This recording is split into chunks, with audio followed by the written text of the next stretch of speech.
Olá, eu me chamo Eduardo Mano e você está ouvindo A Bíblia em um Ano, um projeto de leitura da Bíblia Católica em 365 dias. Este daqui é o dia de número 29. Para você que está chegando agora, no meu site eduardomanop.com.br/podcast, existe um arquivo em PDF com um plano de leitura diário feito pela Ascensions, que é um site americano que produz conteúdo de formação católica. Estarei me utilizando da Bíblia Ave Maria, que acredito será de mais fácil acesso para você, e os comentários que farei são do padre Mike Schmitz, com alguns acréscimos dos cadernos de estudo bíblico do Scott Hahn e do Kurt Smith. Hoje iremos ler Êxodo, capítulos 4 e 5, também Levítico, capítulo 4, além de Salmos, número 45, da Bíblia Ave Maria. Vamos ao dia de hoje. Êxodo, capítulos 4 e 5. Moisés respondeu: Eles não me crerão, nem me ouvirão, e vão dizer que o Senhor não me apareceu. O Senhor disse-lhe: O que tens na mão? Uma vara. Joga-a por terra. Ele jogou-a por terra, e a vara transformou-se numa serpente, de modo que Moisés recuou. O Senhor disse-lhe: Estende tua mão e toma-a pela cauda. Ele estendeu a mão e tomou-a, e a serpente tornou-se de novo uma vara em sua mão. É para que creiam que o Senhor, o Deus de seus pais, o Deus de Abraão, o Deus de Isaque e o Deus de Jacó, realmente te apareceu. O Senhor continuou: Mete a tua mão no teu seio. Ele meteu a mão no seu seio, e quando a retirou, sua mão estava leprosa, tão branca como a neve. O Senhor disse-lhe: Mete de novo a mão em teu seio. Ele meteu de novo a mão em seu seio, e retirando-a, eis que ela se tornara como o restante de sua carne. Se não te crerem, nem obedecerem à voz do primeiro prodígio, crerão à voz do segundo. Se ainda permanecerem incrédulos diante desses dois prodígios, nem te ouvirem, tomarás da água do Nilo e a derramarás por terra. A água tirada do rio se tornará sangue sobre a terra. Moisés disse ao Senhor: Senhor, eu não tenho o dom da palavra, nunca o tive, nem mesmo depois que falastes ao vosso servo. Tenho a boca e a língua pesadas. O Senhor disse-lhe: Quem deu uma boca ao homem? Quem o faz mudo ou surdo? O faz ver ou o faz cego? Não sou eu, Senhor?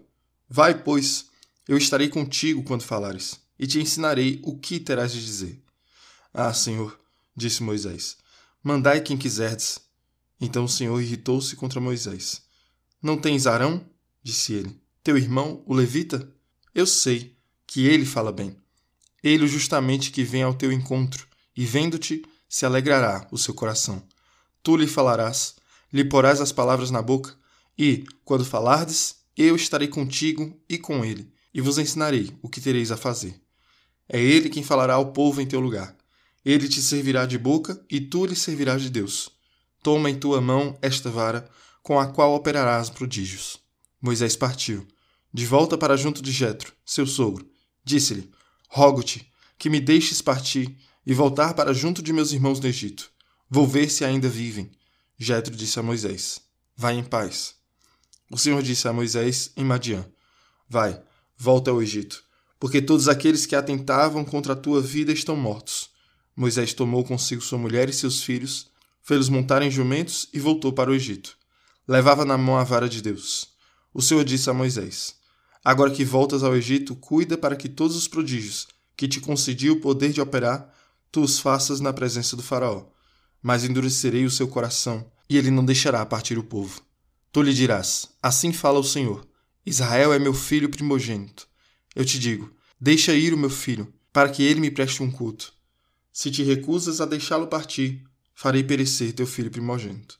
Estando Moisés a caminho numa estalagem, o Senhor atacou Moisés, procurando matá-lo. Séfora tomou então uma pedra afiada, cortou o prepúcio de seu filho e atirou-o aos pés de Moisés, dizendo: Tu me és um esposo de sangue. Assim o Senhor o deixou. Séfora havia dito: esposo de sangue, por causa da circuncisão. O Senhor disse a Arão: Vai ao encontro de Moisés no deserto. Arão foi, e encontrando seu irmão na montanha de Deus, beijou-o. Moisés contou-lhe tudo o que lhe tinha dito o Senhor ao enviá-lo, e todos os prodígios que lhe tinha ordenado fazer. Moisés e Arão continuaram seu caminho e reuniram todos os anciãos de Israel. Arão repetiu todas as palavras que o Senhor tinha dito a Moisés, e este fez os prodígios em presença do povo.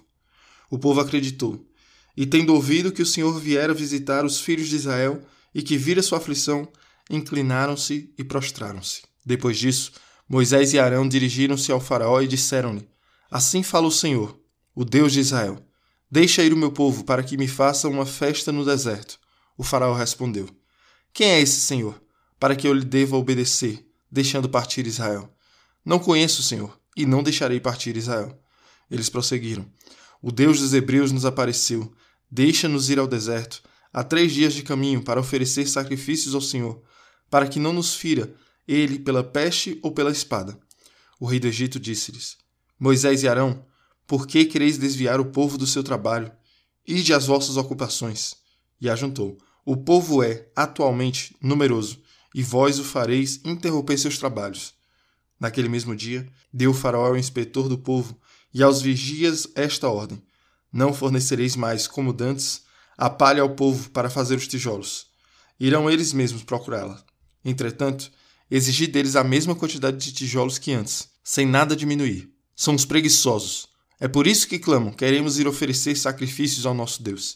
Que sejam sobrecarregados de trabalhos. Ocupem-se eles de suas tarefas, e não deem ouvidos às mentiras que se lhes contam. Os inspetores e os vigias do povo foram dizer-lhes: O faraó manda-vos dizer que já não vos fornecerá palha, e que vós mesmos devereis procurá-la onde houver, mas nada se diminuirá de vosso trabalho.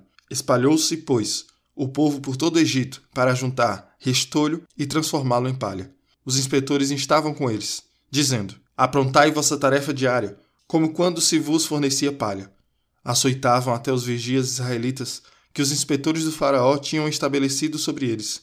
Diziam-lhes: Por que não terminastes ontem e hoje, como antes, o que se vos havia fixado de tijolos a fazer? Os vigias israelitas foram queixar-se ao faraó. Por quê? Perguntaram eles. Procedes desse modo com os teus servos? Não se nos fornece mais palha, e se nos diz: fazei tijolos, e chegam até a nos açoitar, como se teu povo estivesse em falta. O faraó respondeu: Vós sois uns preguiçosos, sim, uns preguiçosos. É por isso que dizeis: queremos ir oferecer sacrifícios ao Senhor. E agora, ao trabalho. Não se vos fornecerá a palha, mas deveis entregar a mesma quantidade de tijolos. Os vigias israelitas, aos quais diziam: Nada diminuireis da entrega diária de tijolos, viram-se em um cruel embaraço. Saindo da casa do faraó, encontraram Moisés e Arão, que os esperavam. Disseram-lhes: Que o Senhor vos veja e vos julgue, vós, que atraíste sobre nós a aversão do faraó e de sua gente, e puseste em suas mãos a espada para nos matar. Moisés voltou-se de novo para o Senhor. Ó Senhor, disse-lhe ele, por que fizeste mal a este povo? Por que me enviastes? Desde que fui falar ao faraó em vosso nome, ele maltrata o povo, e vós não o livrastes de maneira alguma. Levítico capítulo 4. O Senhor disse a Moisés: Fala aos israelitas.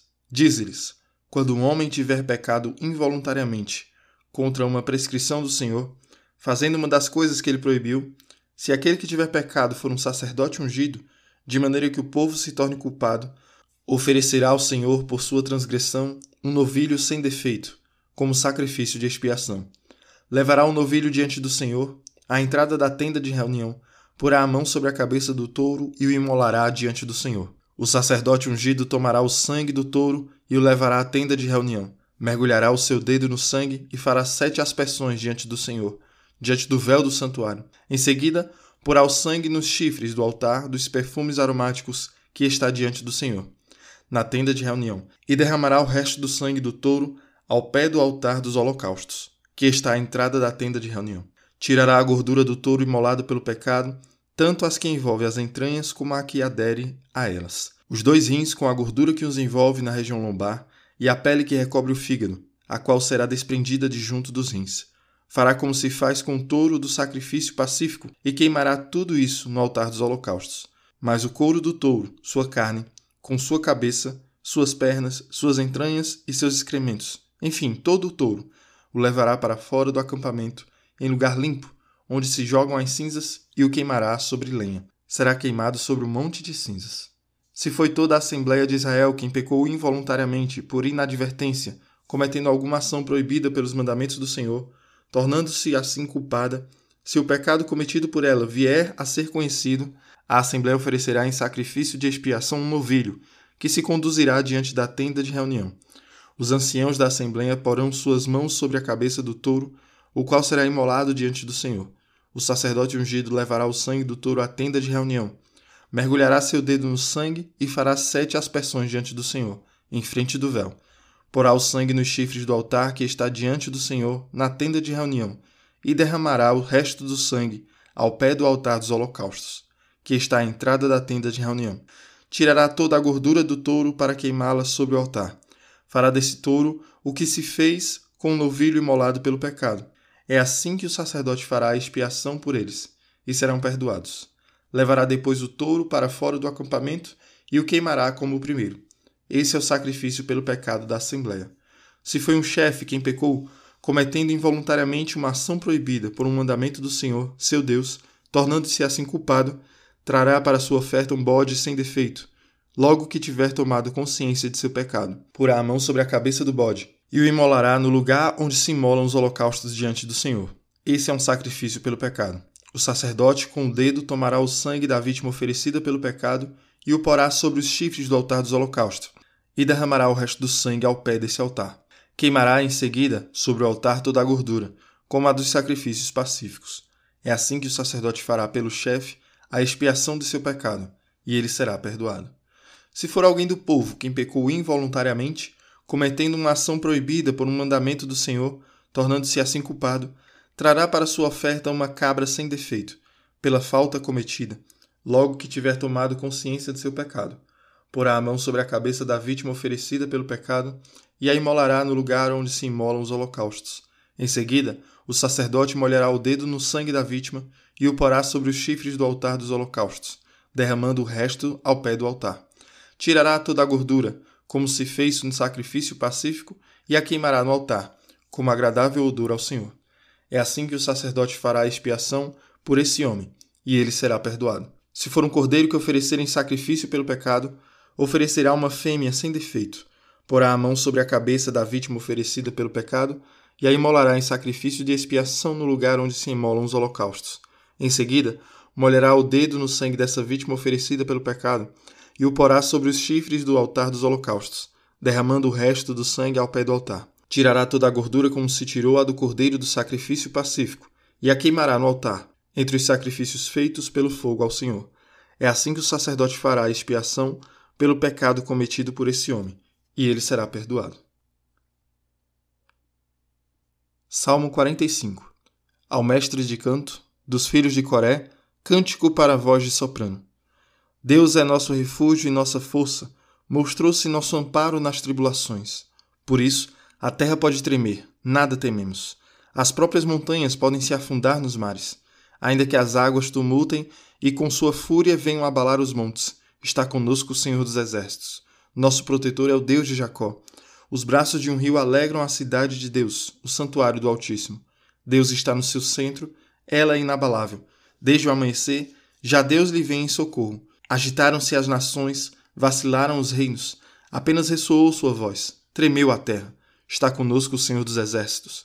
Nosso protetor é o Deus de Jacó. Vinde admirar as obras do Senhor, os prodígios que ele fez sobre a terra. Reprimiu as guerras em toda a extensão da terra.